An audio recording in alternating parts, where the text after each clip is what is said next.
Hi friends, आज के इस वीडियो में हम बात करेंगे गाजा सीज फायर की।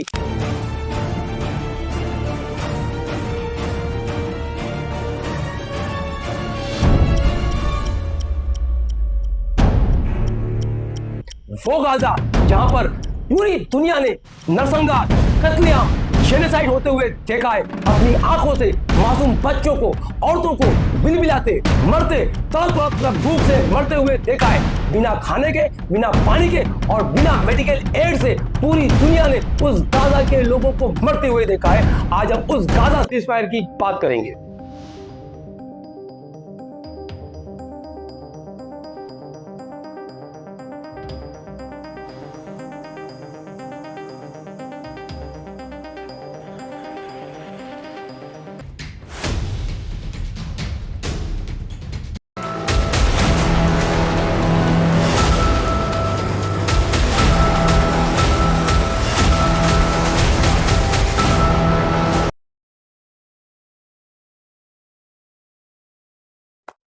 अक्टूबर 2025 को गाजा सीज फायर हुआ। हम सब ने, पूरी दुनिया ने इस जंगबंदी का, इस युद्ध विराम का, इस सीज फायर का वेलकम किया। लेकिन इजराइल ने वही किया जो उसकी आदत है। इजराइल ने गाजा सीज फायर का फिर से एक बार उल्लंघन किया और तोड़ा। और अब तक तकरीबन 80 बार से ज्यादा इजराइल गाजा सीज फायर, जो भी सीज फायर हुआ था, इजराइल ने तोड़ा है, बार बार तोड़ा है। पिछले 15 दिनों में इजराइल ने गाजा पर इस सीज फायर के दौरान 100 से ज्यादा एयर स्ट्राइक की है। और इस 15 दिनों के अंदर इस सीज फायर के चलते इजराइल ने 153 यानी 153 टन ऑफ बॉम्ब गाजा पर गिरा चुका है। और अब तक इस सीज फायर के चलते यानी 10 अक्टूबर 2025 के बाद से लेकर अब तक 97 लोग यानी फलस्तीनी लोग मारे जा चुके हैं और तकरीबन 230 से ज्यादा लोग घायल हो चुके हैं इस सीज फायर के चलते। इजराइल ने फिर एक बार गाजा के अंदर एड जाने से रोक दिया है, एड पहुंचने से रोक दिया है। यानी खाना, पानी, दवाइयां, फ्यूल, वो तमाम चीजों पर रोक लगा दी है। ट्रक के ट्रक कतार में पार खड़े हैं, लेकिन इजराइल वो गाजा में पहुंचने नहीं दे रहा है। और शर्त के हिसाब से, इस सीज फायर एग्रीमेंट के हिसाब से डेली बेसिस पे 600 ट्रक गाजा में जाना चाहिए था एड लेकर। लेकिन इजराइल फिर से एक बार उन ट्रकों पर, उन एड लिए हुए ट्रकों पर रोक लगा दी है और गाजा में फलस्तीनी लोगों के पास पहुंचने नहीं दे रहा है। It's a clear violation of cease fire agreement जो 10 अक्टूबर 2025 को हुआ था।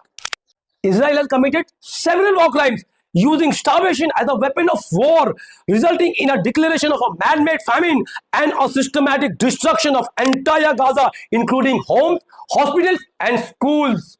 It's a systematic campaign of genocide, ethnic cleansing, collective punishment, and forced displacement.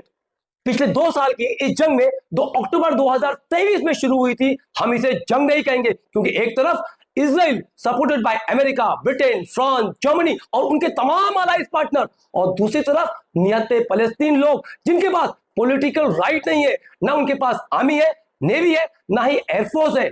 ये तमाम पॉलिटिकल राइट उनसे छीन लिया गया था। तो जिसके पास कोई आर्मी नहीं है, कोई नेवी नहीं है, कोई मिलिट्री नहीं है, उनके पास ना ही फाइटर प्लेन्स है, ना ही जेट्स है, ना ही रॉकेट्स है, ना ही टैंक है, ना ही मिसाइल है, उनके पास कोई असलहा नहीं है। और ऐसे निहत्थे मासूम लोगों पर पिछले 2 साल से इजराइल ने कंटिन्यूस तौर पर उनका कत्लेआम किया है, नरसंहार किया है। It's a genocide in happening in Gaza. Over 68,000 is a number जिन्हें अब तक इजराइल मार चुका है। और जो फलस्तीन लोग मलबे के ढेर में दबे हैं, उनकी तो कोई गिनती नहीं है। और मारे गए लोगों में 60% are women and children. 1,69,000 is a number जो इजराइल की अटैक में फलस्तीन लोग घायल हो चुके हैं। 4,000 इज अ नंबर वो बच्चे जो फलस्तीन की अटैक में माजूर हो चुके हैं, अपाहिज हो चुके हैं, यानी उनके हाथ या पैर परमानेंटली जा चुके हैं, खो चुके हैं वो लोग।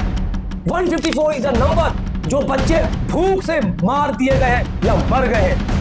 1,722 1,722 is a number of health and aid workers who are murdered by Israeli air attack. 335 is a number of bullets fired at the 6-year-old girl, 6 साल की मासूम बच्ची इन रजब और उसकी फैमिली की गाड़ी पर जागी गई थी, मारी गई थी इजराइल द्वारा। 34 is a number of hospital जो इजराइल की बमबारी में तबाह बर्बाद कर दिए गए, निस्तो नाबूद कर दिए गए। 269 is a number of media personnel and journalists who were murdered by Israeli air attack.